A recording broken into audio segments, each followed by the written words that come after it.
What's going on, guys? Your host of the most Jordan Kime in the building. I'm here with my cohort in crime, the man who has a face for radio, Steve the Animal Mitchell. I love my face for radio. What's going on, Straight Talk Wrestling fans? It's a nice face. It's okay. I work on it every day. You moisturize? I really do. You have like a thing like the situation where you moisturize and everything? I do. Ladies like it when you take care of your shit, man. It really comes down Don't to lie. that. You have a bar of Irish Spring next to the sink and you wash your face. You figured it all out. You cracked the case, governor. All right, so if you haven't figured out, you can hear a third laugh in the room. That's because we got another amazing Canadian indie talent in the house with us tonight. This is Mr. Holden Albright. Hello. Hello. Welcome to sir. Straight Talk. Thank you so much for taking the time out for us today. No worries. I'm enjoying the shit talking on your co-host. This is what we do. This is the banter that we have. So your real name is Brandon, but we'll try to flip flop between Brandon and Holden. Sometimes we'll be like, "Yo, Albright, answer this question." So the first question we always ask everyone in every interview that we do is, everyone has that defining moment where they fell in love with wrestling. Do you remember the moment where you realized wrestling was going to be a big part of your life?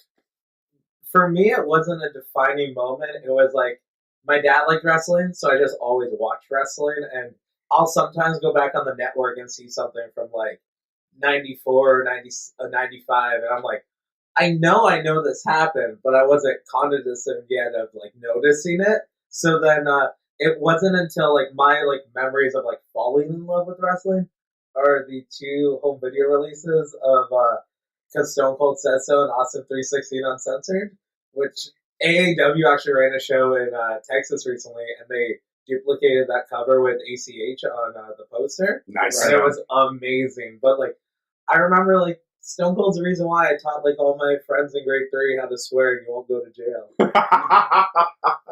So do you, in terms of that being your defining moment, which is amazing, do you have a match that sticks out in your head? Like something that maybe a favorite, not your all-time favorite, if you have an all-time great, one match that kind of resonates with you?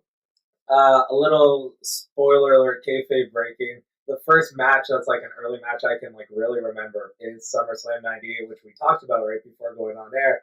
And it was Rock and Triple H, Madison Square Garden. You got Highway to Hell as the pay-per-view theme.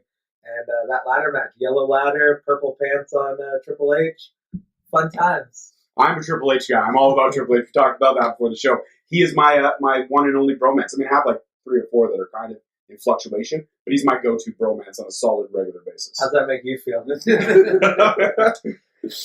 he's in there. Okay. He's in there. Like he's still my best friend, but kinda. I mean, I'm not gonna lie. If Triple H was like, "George, I was listening to your show and I really dig it, and I want to co-host it with you," I would call Steve and be like, "Hey, listen, you're fired." I mean, like, Chips, he was my best friend first. Like, you can't have him. Sorry. WrestleMania 36 match right there. Steve the Animal Mitchell versus Triple H for George's friendship. George's friendship. Amazing. Which WrestleMania are they on this year?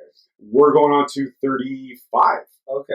35, right? Yeah. 35, yeah. So the next one's in a year for you guys to build. So we've got to get this package going. Yeah, so we'll do like the contract for Dominic back in the day with Mysterio and Guerrero. We'll have the contract for George's friendship. Hands down the most racist, confusing story of all time. Put 2 Spanish guys in a ring and have them fight over the Spanish kid. Oh, man. But that was literally just Eddie wanted to be a heel again, and like that's perfect.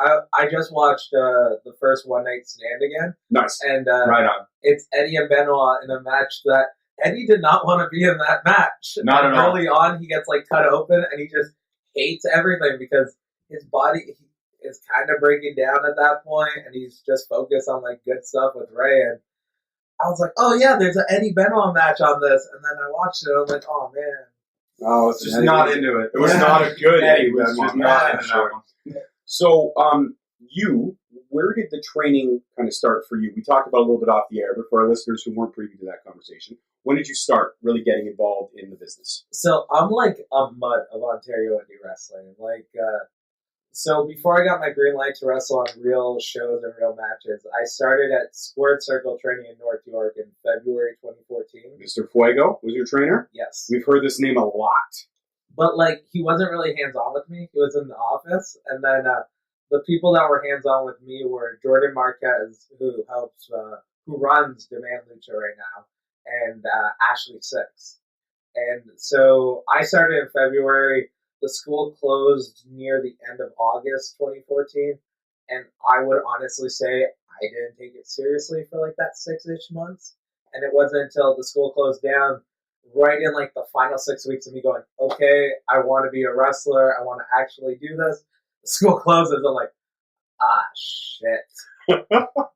But then luckily, Crossbody Pro Wrestling just had open gyms on Saturdays for trained wrestlers, Ben Ortmans and Chris Tidwell, Notorious TID. And I was just waiting. I'm like, I'm not fully trained yet. I'm just waiting. And then on like September 15th, they were like, okay, we're going to open it up to new people. And I was the first student there. And there's another kid that started the next day named Kevin. But there's a kid that used to train at Squared Circle named Tyler Thomas that was helping run class and stuff. And then that's where I started actually getting into the groove of driving to Kitchener from Brampton 3 to 4 times a week to go train there, going to shows on weekends. And then Superkicked opened up in March or April of 2015, and that was run by Ashley Six, Jordan Marquez, and Chris Chambers. And I started training there, and I break it down to I learned how to do my rolls and bump at Squared Circle. I learned how to chain wrestle at Crossbody. I learned how to be a pro wrestler at Superkick.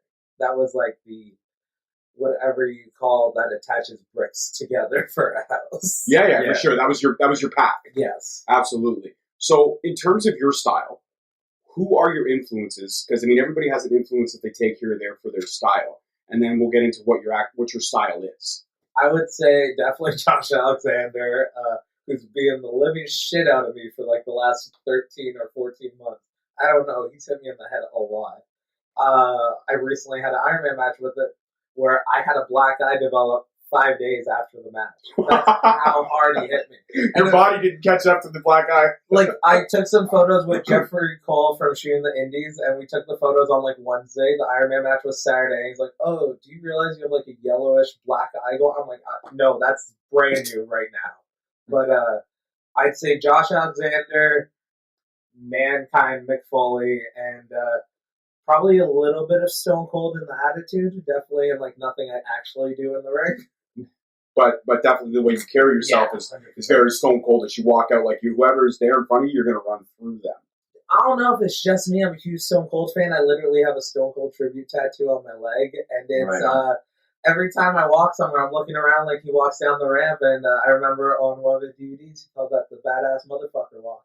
He just talk shit, walk down the ramp. So I'm like, every time I'm just walking in areas, I'm just moving my neck around, then I'll get a cramp. They're like, oh, nope. I gotta save this for the ring. I can't just be using it out in public. Oh, it's so worse when I check my blind spot, and then it just goes out. Like, I'm only looking straight for the rest of this car ride. Way too much of that BMF walk last night. Oh. So you started training in 2014. When did you get the green light to start actually wrestling in the ring, in matches? November 2015, I had a pre-show match against Easy, Eric Kearney, and so I did like 2 or 3 student shows before this and 1 pre-show match. This time, Superkicked was having a Rumble, and I knew I was in the Rumble, and I left to go. I was asked to get like condiments for hot dogs they were selling. I went to the grocery store, I came back. EC3 was on the show, he had a seminar, so I had like my gear bag near the ring.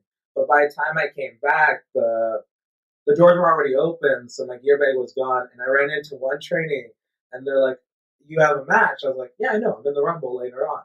And then I passed by a second trainee who was actually Mark Wheeler, who started training for like a month at that point. He's like, oh, you have a match? I was like, oh, I know, I'm in the Rumble. He's like, no, like, they're looking for you. You have a pre-show match.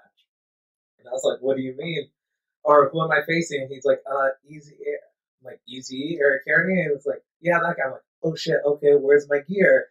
And then it's like, oh yeah, the blue bag we put behind the safe. So I ended up getting naked behind the curtains. And it's just like a frame with curtains attached to it that if it fell, at least like half a dozen, or not half a dozen, like 50 people, half 100 people would have seen me butt-ass naked.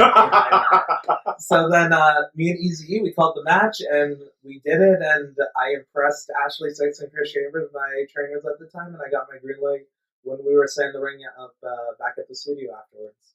That's amazing. That's amazing. Would you say that was, to date, I mean, you've been in the circuit now for quite a bit of time. We're talking 3 years, give or take. So going into your 4th year now. So is there a particular indie match that you've had up to this point that really stands out as the match where you literally feel that was your best body of work to date? So I was talking to a few people about this, and I call them like level up moments, and it was That's a great analogy. I like that. We're going to use that. We're going to steal that. 100%. There's a lot of talk of like video games and stuff when I'm trying to call matches and trying to like figure out stuff.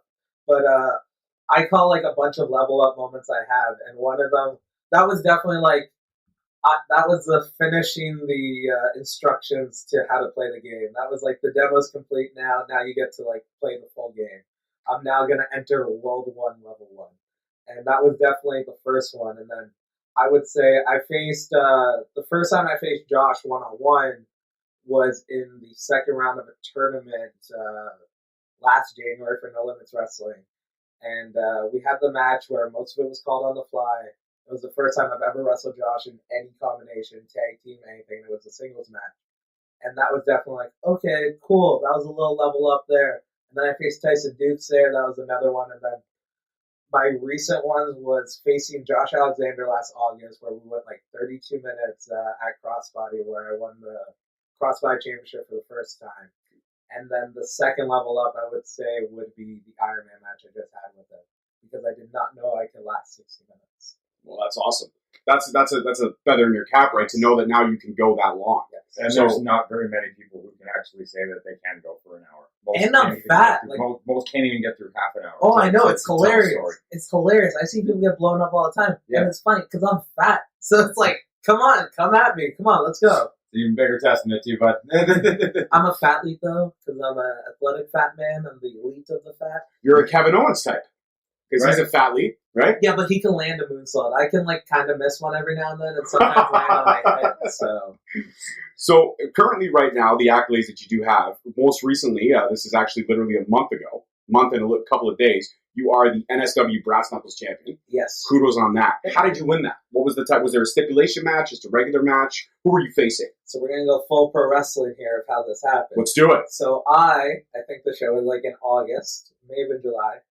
I had a singles match with Mark Wheeler's new muscle, his Diesel to a Shawn Michaels.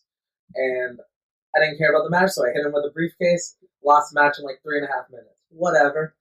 I wanted to conserve my energy. Jake Jones comes out super early for his match being next, disrespected me. Kind of a piece of shit move. He wins his match, he retains his Brass Knuckles Championship. What else do you do when you get disrespected? You handcuff a man to the rope and then attack his wife. Oh. Hey, I was disrespected. Pro Wrestling 101. I was disrespected. Full pro wrestling. Full pro wrestling. Nice. We were supposed to wrestle each other like 2 more times. He unfortunately had vertigo that we couldn't have the match, and then we have it. No DQ. Me and him brawl. And then I gave him package pile driver, Kevin Owens right there. And then I wrapped a chain around his throat and gave him a curb stop. And new Brass Knuckle champion right there. That's, I'm picturing that all in my head, and I'm picturing a whole lot of pain on his end. On his end. On his end, not on yours. I landed on my ass on that package pile driver, though. A little pain on my back end. A little pain on your butt cheek. That's all good. And also, currently you are still the CBPW champion. Yes. You won that in, looks like November of last year. So I won that in August because they put up their episodes real late. I won that in August, and then I lost it in September. So beat Josh in a singles match, lost it to Josh with Jody Thread in there as a triple threat match. And then the Iron Man match that I just had 2-3 weeks ago, I won it back. Nice. Because he hit me in the head with a chair with 5 minutes remaining. And no lie, hey, I knew the chair shot was coming. I thought it was coming from my left side, though. It came from the right side. It came from the fucking right side. So, actually, this is an interesting question because there's a big debate going on right now in wrestling about the intergender wrestling. And you just mentioned that Jody Threat was in a triple threat match with you guys. In terms of the intergender kind of thing that's popping up now, a lot of people are on the fence about it. Some people absolutely hate it, don't like it, think females should stick with females, men should stick with men. What's your stance on that? So I think the business side of it is, if you look around, say, Ontario indie wrestling, there's like 6 girls in the area, maybe. Mm-hmm. Yeah, you got Alexia Nicole, you got Jody Threat, you got, I want to say, Casey Spinelli. You've also got the green hair. She's not even an Ontario girl, though. No, she's not. Yeah, I Okay. was gonna say, I'm like, I don't even think she's an Ontario. I What's think her- she's Indiana, California, or Florida, like one of those. Oh, okay, so she's American. Yeah. And so, like, super restricted when it comes to being able to run programs with anybody. So, who else are you going to be able to run with? But you got to run with the boys. That's why I'm like, oh, your roster is limited. Say you only have 20 people, 3 of them are girls. You can't rotate throughout those 3 girls constantly. It's, you have them with the feud. And as long as the feud makes sense, like, I faced Jules Malone at Championship Wrestling from Ontario. And it was very much a throwaway match, but, like, I was already saying, like, I want to face rookies, women's, hardcore wrestler, and quote-unquote veterans. And then, so, that match was, like, whatever, but I just still treated it. Jules Malone does hardcore stuff. And then with Jody, she was a part of the Riot Makers, and I was going through just, like, fuck this group, I'm going to take everyone out with me. And Jody and I had a match where it was, like, it basically built up for a year into this match. And I even won cheapishly in it. She went to F5 me, and I just schoolboyed her up. And then she entered the triple threat match because Josh wasn't going to be able to do the September show, and then he was able to, so it became a triple threat match. But like that, with me and Jody, that story made sense. And for her there was no women's championship at that time in Crossfire. It's like, the challenge for the main championship when you're one of the main headliners there. Like Alpha One's done great with women's stuff. Like Heidi Lovelace, Ruby Riott has been the Zero Gravity champion there and the Alpha Male champion. Like, her and Kobe Durst have, like, killed each other and, like, in the best way possible that you can see on, like, Indie... Powerbomb TV changed their name. I think it's, like, IndieWrestling.tv now. Yeah, Kobe mentioned that when we talked to him a couple weeks ago, for sure. So, your stance is that as long as the feud makes sense and the storyline makes sense, and Jody is somebody that you enjoy working with. Yes. She's definitely... We've seen her a few times, and she definitely knows how to handle her own. She's a beast. Yeah. Does she have those level up moments with you? I think the first match we had together was her longest match that she had at that point. So I think it may have been my longest match also, but that was definitely like her. We'll train together and stuff. We're really close friends. So it's like, that's like one of the moments where it's like, okay, for sure that'd be like a level up moment for her. Nice. And it definitely was for me too, because I had to think, okay, I'm 270 pounds at that point, and I was like, how would I face a woman? And then my idea was, okay, I'm going to give her suplexes because I do suplexes. And then while we're talking about the ideas of the match, like, well, then why don't you win off of that? I'm like, because I want to hurt you, therefore I won't win the match until I try to pin you. And if I never pin you and I just keep giving you German suplexes and regular suplexes, the match continues. And then I'm just a piece of shit to the crowd. You're Brock Lesnar. Yeah. You're 100% Brock Lesnar at that point. I wasn't totally ripping it off. It seems to me like it's flexing a lot of muscles between like both the men and the women. When you guys are both getting in the match, it's like, okay, you want to go out there and go tell a story, but it's kind of difficult when you don't have all the same range to go with when you're wrestling one of the boys, where it's like, okay, you kind of got to flex the muscles to really, really tell a story, kind of thing. It's real storytelling. Yeah. So in terms of your character and everything you kind of portray, you really have an amazing entrance. You come out with this wolf mask. Now, it's crazy. I showed my daughter, and I showed it to her. It was a bad idea. I showed it to her right before bed. Oh, hell yeah. So it was not a good idea on a parental part. Any listeners out, don't do that. Don't show your kid a picture of doing the wolf mask right before bed. At Holden Pro, show her all the photos. Absolutely. We'll get all your socials at the end of it for sure. But where did the idea of the wolf mask, like, where did that come from? Okay, so the character aspect is I used to have a bunny mask named Johnny that led me down the rabbit hole of craziness, and then I found the wolf mask named Walter, and that's my way of putting on war paint and like that little voice in everyone's head that's like, oh, this person pissed me off, I should murder them or punch them in the face, those extremes. And it's like my voice in my head is the mask in my hand, so the voice is telling me, and before going into war, going into battle, I put the mask on. That's us becoming one. That as soon as I take it off, I mean business. Like on a podcast before a show, at the merch table, I can joke around. You're across the ring from me. I'm in a singlet, maybe wearing boots, maybe not. And I take the wolf mask off. I'm staring at you. It's like, oh, I'm going to beat the shit out of you for the next little minute. The outside of that is during the Riot Makers, we wore like skull masks and stuff like that. And that was when you were with Mark Wheeler, right? That was when you guys were. You guys have had a few tag team accolades, actually, just to go over it so quickly. BW 400 North Tag Team Champions, CBPW Tag Team Champions, NSW Tag Team Champions, and DFC Youngblood Champions. That one was a solo accolade. Okay, my apologies. But yeah, we had 3 tag titles at the same time. I took a photo of my nana with all 3 belts, and she could barely hold them all up. And but like we also had like a bigger faction where Jody Threat was in it too, and Stratosphere. But me and Mark were the tag aspect of it. So what happened though was we were wearing like skull masks, and then we got like those face masks that are like all popular on like Facebook and Instagram ads. Yeah, the half masks, right? Yeah. You pull up and it could be the Joker's half or anybody's. Yeah, so we had like skull versions of that and whatever to like fit our style of being kind of terrorists. And then I went to Spirit Halloween on November 1st. So you had discounts, and I saw a bunny mask. I was like, oh, that's cool. The bunny mouth opens up. Sweet. And then I was like, this looks too spot on. So I ripped one of the ears off, and then I wore it to a random berry show. I was like, why are you wearing that? And then they realized like how creepy it looks because the head was so big.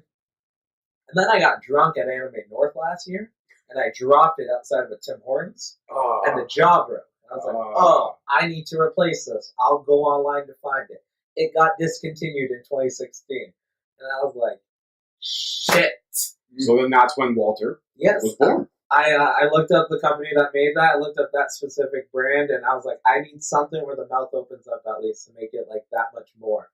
And then I found the wolf mask, and there's different kinds. There's like a brown one to be like straight up werewolf. And I was like, the white makes sense. And I also always wanted to get like blood on there or something. There was one time I spit blood out at Barry Wrestling that takes place in a church, and I stained the floor. I'm quite happy about that.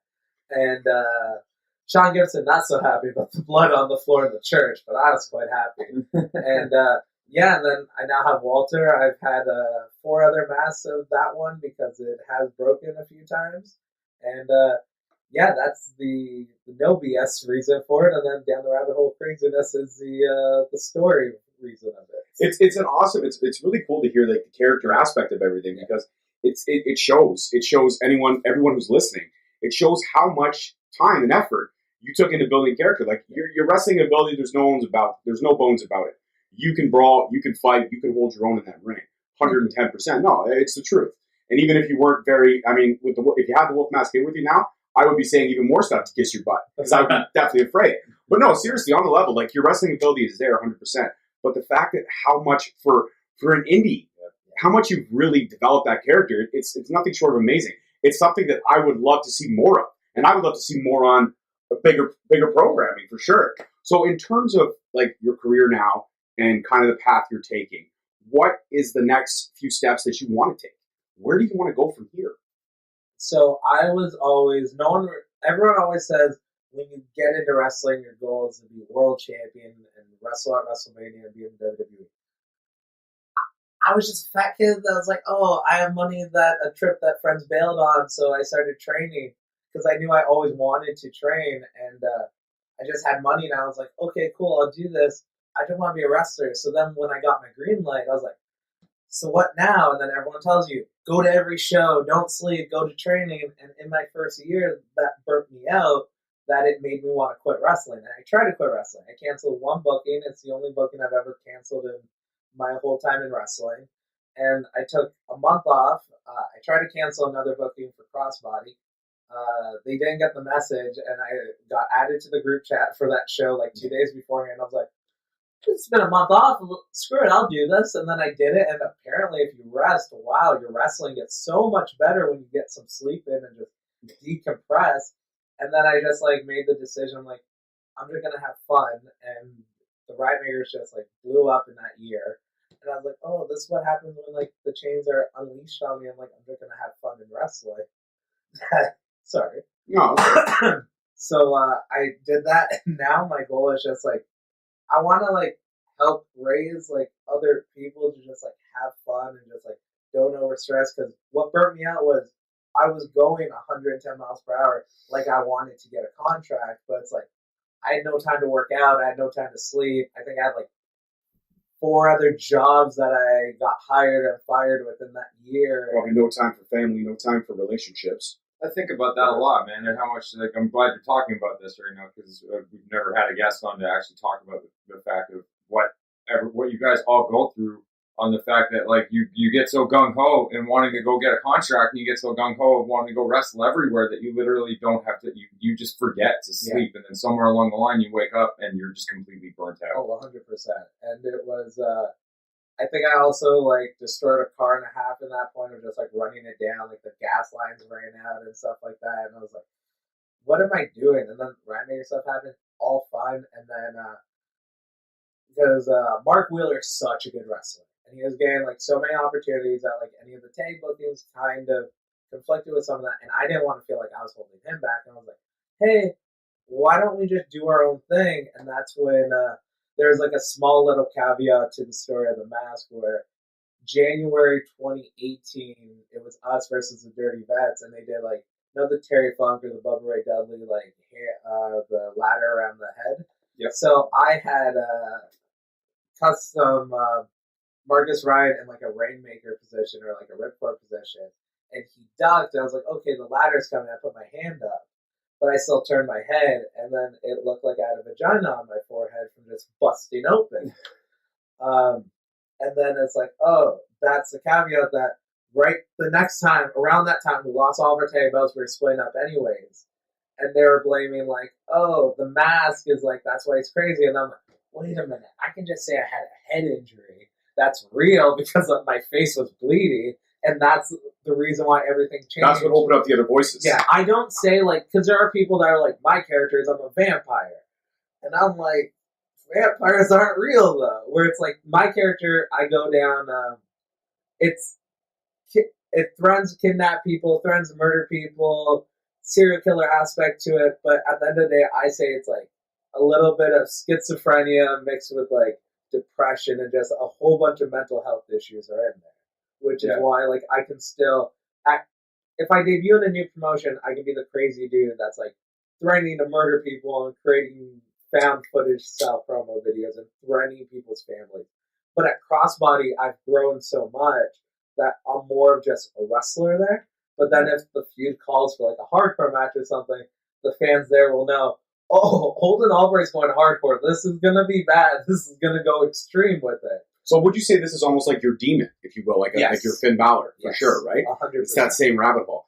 There's a developing bromance here, man. You might want to start handing out resumes. I feel it. As soon as you started talking about serial killers and stuff, you felt me getting all giddy, right? I'm a big horror movie guy. I felt the movie. I love him. I'm a horror movie guy, all in all. Like, Michael's my boy forever. Michael Myers, my boy forever. But definitely Freddy. We'll give a tip of the hat to Jason, depending on the film. Definitely not 8. Jason Goes to Manhattan, I will never give a tip of the hat to that film. But I'm a big fan of all that stuff. Not so much the ghost stories, but definitely like the sexiness and all the great killings and how they do everything. Because sometimes it's the killings that overshine the story of the film. So you might this might ruin the bromance. I'm not a horror movie guy at all. It's okay, but you're into the serial killers, and I also enjoy that stuff as well. I like the true crime aspect. Like, there's some wrestlers that will literally just straight up steal a character from a movie or a TV show. Whereas my inspiration for my promos, like, this is going to sound real fucked up, it's, like, actual, like, serial killer tapes and stuff like that. Like, it's ISIS videos of beheadings and hostages. I'm like, oh, like, that dude that sent a bomb to Bjork. Yes. And, like, he recorded himself for, like, 5 hours, and he shaved his head, and he put the red face paint on, and then he shot himself. Like, that's one of my ideas for videos. Like, I have one really messed up promo video that kind of looks like it involves murdering a female, that I'm like, the moment that promo is called for, that's going to be the, holy shit, like, that promo was a little too far. Let's talk after the show, man. I went to film school. Ooh. I would be all about helping you with some of those promo videos, man. Be all about it. All about it, man. Interesting. Absolutely. We'll definitely chat after the show. So, in terms of, I guess, Walter, let's go back to the mask for a second. Where did you come up with the names? Because Walter's just a random name. It's not. So where did and what was the bunny's name? Johnny. Johnny. So where did the names come from? So there is a comic book that one of my friends recommended to me called Johnny the Homicidal Maniac. Yes. And it's seriously one of my favorites. And it had the dead bunny on the wall, which is what my buddy's like, oh, this is kind of reminding me of that. So, like, even though the bunny's name was Johnny, I called it Nee because of the comic book. And then Walter, just the alliteration, Walter the Wolf.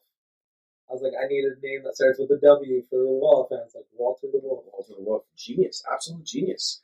So, in terms of, I guess, we kind of talked about what the next steps are for you. If, per se, one of the big promotions were to ever call, I'm not going to name which one. We'll just let you decide that. But if one of them were to call, who would you, depending on which promotion you choose, who would you like to work a program with if you had the opportunity to for that promotion? I was supposed to wrestle Jimmy Havoc in December. He's currently announced to be signed with All Elite Wrestling. He's definitely a guy. His feud with Will Ospreay in Progress 4 years ago is what got me really into like current indie wrestling stuff going on.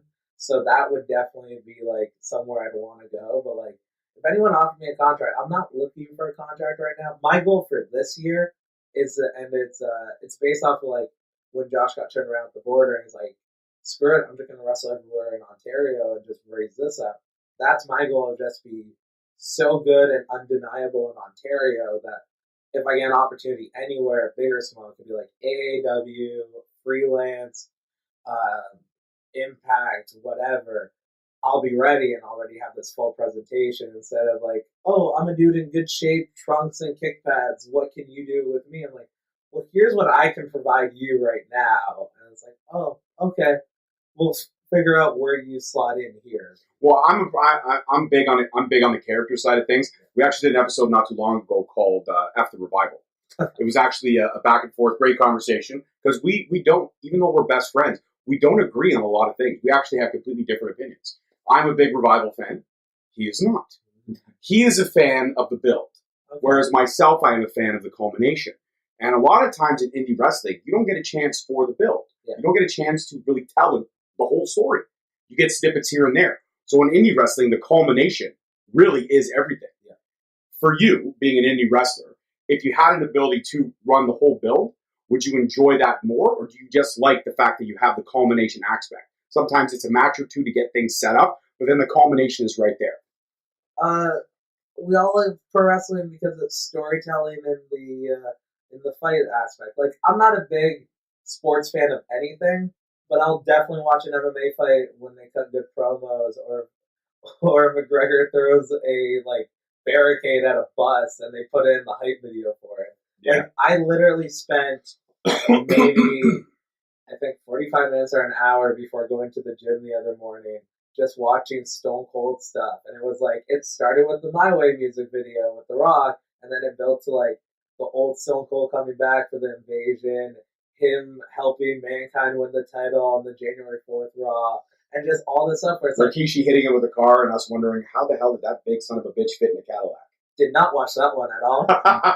I may go back and watch that street fight though. That street fight was pretty decent. Mm-hmm. But like, I even told someone, it's like the Stone Cold character, he just built up the fact that if a pickup truck just drove into the back of a parking garage, you're like, oh shit, Austin's here, so it's gonna go. Just because it's a pickup truck. Yeah. Like, you get the mystery limo of like, who's coming out, where it's like a pickup truck pulls in, you're like, oh, Austin's here, shit's gonna go down. So there's definitely like the culmination in it, but unfortunately most indie companies don't really see the full thing. They're just like, here's my toys of wrestlers to play with. I'm going to put these guys together instead of, like, legitimately, A1 is so good at their storytelling because every year they have their big final act show, and there will be, like, the main event for sure, and then, like, 2 or 3 other stories in the show that have been culminating for at least 3 months, maybe a year, maybe even 2 years.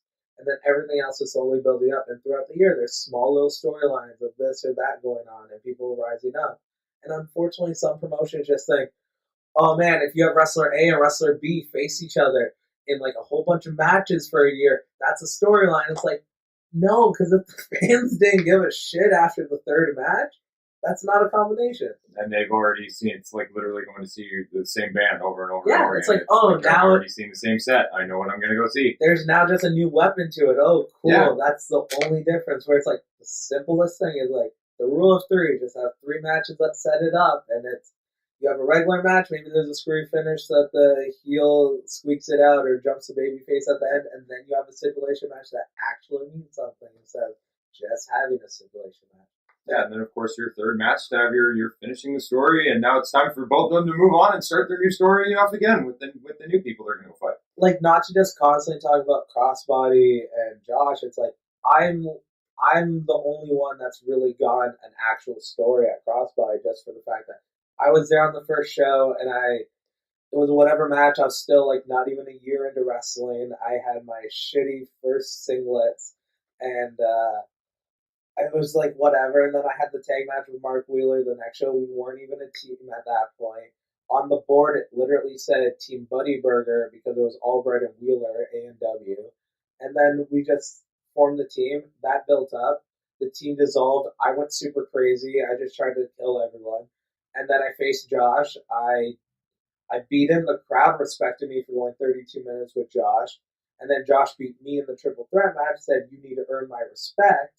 Had a good match, not whatever match with Just Insane. But I was a little cocky at the end of it, and I put a Canadian Strong Style shirt on, and Josh came out, congratulated me on the match, and then smacked me in the face and said, if I think just putting a Canadian Strong Style shirt on means anything, then I need to learn something. And then I faced Michael Elgin, and then I faced Josh and Michael Elgin in a 3-way in January, and then Josh in an Iron Man match where I challenged him for the title, and he's like, yeah, fine, I didn't pin you in this match, we're going to do it in my territory in a 60-minute Iron Man match. And then I just stood in the ring and said, fuck my life. And then we had the Iron Man match, and now, like, the crowd at Crossbody, that's why I'm less serial killer-y there, and I can just be pure wrestler, main event, 20, 30-minute matches. And that's also in my back pocket of, like, I can have, like, a 10-minute Undertaker-Bray Wyatt-style match in Barrie, and then go to Kitchener and have a 30-minute main event match against anyone, and it makes sense. Yeah. Because the crowd has seen me grow. Right. And in terms of, to go back to when you talked about getting burnt out in that first year, about you were going literally 110 miles an hour. Now you've kind of taken a step back, you're slowing down, you're being decisive on your movements. Are you more selective with the shows that you book? Or are you still kind of, if something comes up and you have the available time, you'll go? I don't think I've ever said no to a booking on a day I didn't have a booking. I've gone so far as, I think there's a day coming up in June that I have like a 1 p.m. booking, a 4 p.m. booking, and an 8 p.m. booking. Damn. And it's just like, if I can do it, I'm going to do it because I want as much in-ring time as possible. I just now know if I'm not booked on a show, I don't need to get there at like 10 a.m. to set up and leave at like 1 a.m. and still go out to like the bar or the restaurant afterwards and just like show face and like half kiss ass. And it's like, no, people know who I am. I can just focus on my work being good. It's the same reason I've gone on the car rides to the States and stuff like that. And I've been booked sometimes, but not most of the time. And then it's just like, I did an Elgin camp a year and a half ago. And in my mind, I was like, oh, I'm spending whatever amount of money on this. I'm going away for a week. This is going to be my in to getting more opportunities in the States. And it's like, no, it was great. I learned so much that I now have in my back pocket for wrestling on actual shows and matches, and my mindset's changed. But I never took the ball and ran with it, where it's like a year later, some of the critiques I was given then didn't fully sink in until literally, that was October 2017, and some of that didn't even sink in until February of this year. Where it's like, oh, wait, now that's what Elgin meant back then. And it's like, oh yeah, that changes it up. And right now, my focus is just working out a ton and just like not losing shape and just still being a good wrestler and sleeping. So in terms of, you mentioned actually a picture with your Nona. Yes. Where sticking with the belts, you barely hold them up. Family time. It's always a question to me because I myself, I have 2 kids. I got a wife who I love dearly. Love you, babe. But in terms of family time, is it hard to kind of mash the two together? Like when you want to spend time with the family, but there may be a booking and it's kind of a big event. Have you missed big family events, or do you still now work the schedule around where you can still have that family time? So I used to go to my Nona's for lunch like every Sunday. And then that weighed down. Classic Sunday dinner. No, lunch. Lunch, sorry, my apologies. I'm sorry. I'm going to leave. I'm going to see if you do the rest of it. See you out of your own man cave. But I used to go to her place for lunch every Sunday, and then slowly did it. And, like, to be honest, don't have the best family life, and like wrestling was my way of like escaping that. Where it's like, oh, I have an excuse not to be home like 3 nights during the weekend or during the weekday, and like 2 or 3 nights on the weekends. Yeah, I'll leave as soon as possible because my excuse right before that was like, I never went to college or university, but I worked at Cineplex, and I basically like drank for like a year and a half, 2 years, and it was just like that was my escape of like going out drinking. And now instead of wasting money on like $115 pub bills for just myself, like I wish I was spending it on girls. And then that just goes in my gas tank now. So it's like I don't have the best family life anyway, so this is a good like way to like distract myself with it. Definitely has affected relationships. I have a weird haircut. This is definitely a turn off when you go to a coffee shop or meet up with someone at an art gallery for a date. They're like, "What the fuck is wrong with you?" But I don't hide it. I have photos of me wrestling on like my Tinder and Bumble accounts, and it's like I don't hide this. This is who I am. But they get surprised by it. But then like missing family events or stuff like that.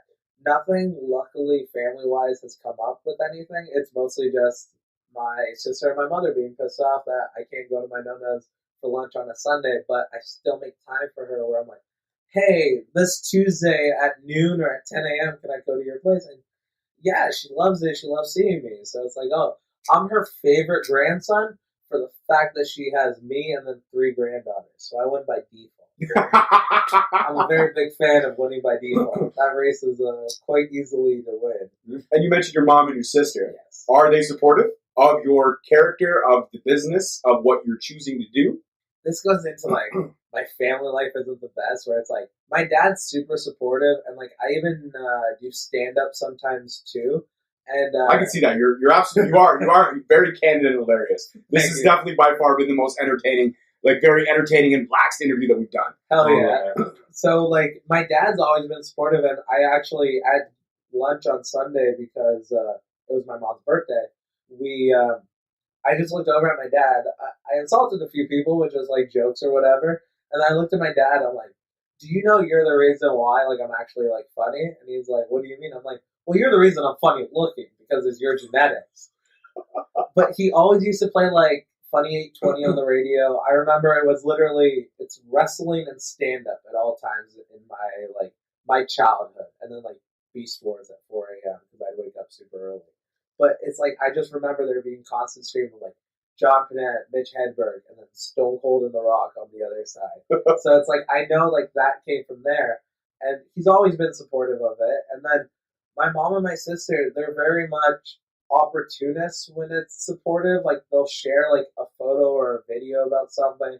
When I wrestled for Smash in December for my big match, they came out, but it felt so fake to me. So it's like them saying they're supportive, but at the same time you're telling me to cancel a show just so that you could do whatever and I can stay home with the dogs. I'm like, no, I'm gonna go to Kitchener, I'm gonna go here, I'm gonna go there. Where it's like, that's not being supportive to just come out for like the big thing and go, oh, that cool thing you're doing just so you can put on your Instagram story. Be like, oh, your brother's doing a cool thing. So it's like, my dad, 100% supportive. My mom and my sister, I think it's fake. But that just goes to me not having the best family life. Right. My nana loves the championships. There's even She loves the gold. She loves the gold. I show her videos and she does not like it. She does not like the videos at all. Especially I go there with a bandage and 5 staples or 5 stitches in my head. Not a big fan. She probably just looks at you and goes, what did you do? I just literally had like a limp in my foot because I stepped on like a rock. And I walked to the washroom and she just stared at me and she's like, no, Radone, what the fuck? And I was like, I stepped on a rock, like it's okay. But I definitely had the Mick Foley walk going on too, and I just used that as an excuse. Nona sounds like a complete gangster. I hope to meet her one day. She used to tell me a fugate at the dinner table when I was younger, which basically tells me a choke in Italian to an 8-year-old. And then she progressed to just saying, shut the fuck up. She's like 4'8". Nice. Awesome. Yes. Amazing. Hardcore wrestling, the only profession you can't show your no none. There you go. It's definitely restricted. So, one thing we always like to do, I guess, at the tail end of any awesome interview we do, we like to play a little game we like to call word association. Hell yeah. I'm going to throw out a wrestler, and you're going to give me the first word that pops in mind. A lot of people have struggled. Jeffrey Cole, he struggled. Kobe Durst, struggled. Kobe Durst struggles with a lot of things. Josh, we didn't get a chance to play with it, but I did it with Aiden. Aiden was a lot of fun, and Bubblegum Princess was really good at it too. So we're hoping. One word? One word. First word pops in your head. You ready? I'm just going to throw out random wrestlers. Steve, you can jump in anytime. You want to go first, actually? Just say bench for everything. There you go. Bench, yes. All right, here we go. Ready? I'm going to throw, you mentioned him already, so we'll start with this guy, Mick Foley. Great. Triple H. Entertaining. Josh Alexander. Fucking incredible. Kobe Durst. Crazy.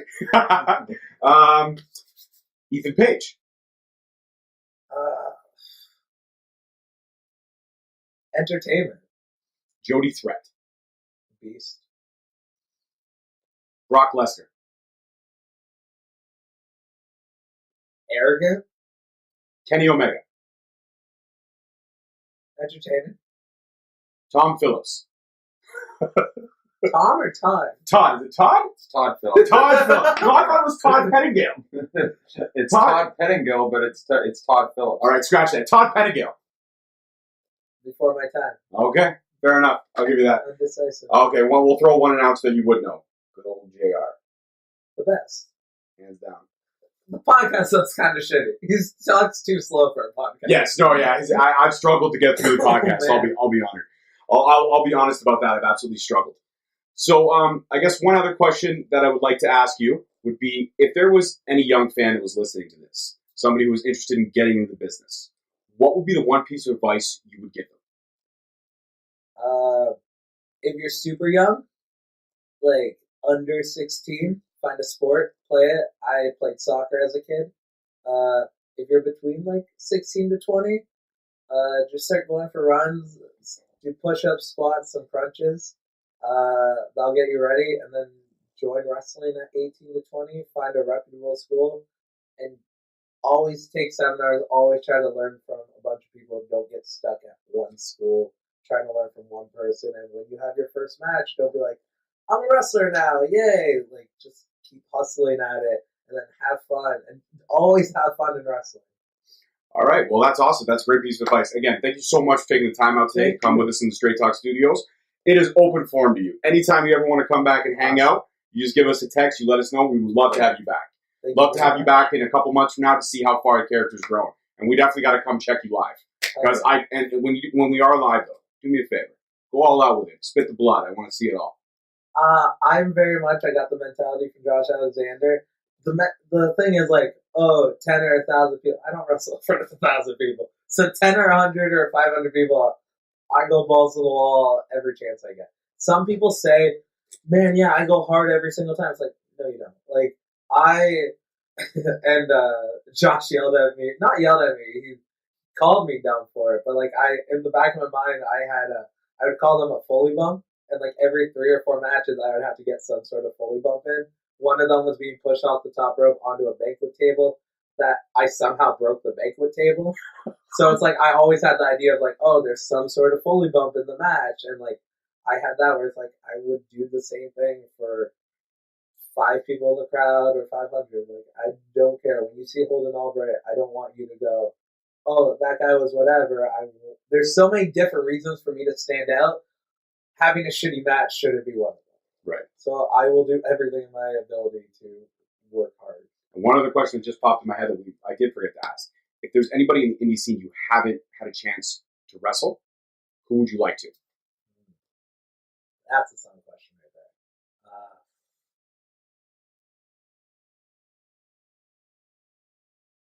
It's not a person, but it's a thing that's on my bucket list right now. But I want to do the CZW Tournament of Death.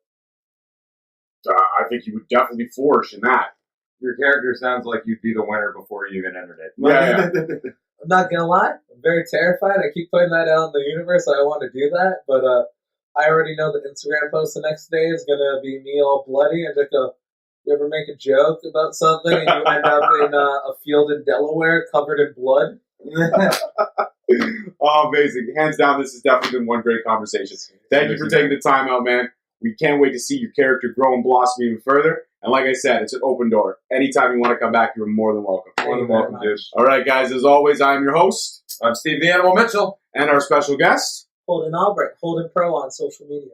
All right, perfect. Guys, don't forget to check him out. Hit him up. It's absolutely amazing. And as always, we'll be back next week with another great show. Peace out, guys. Peace.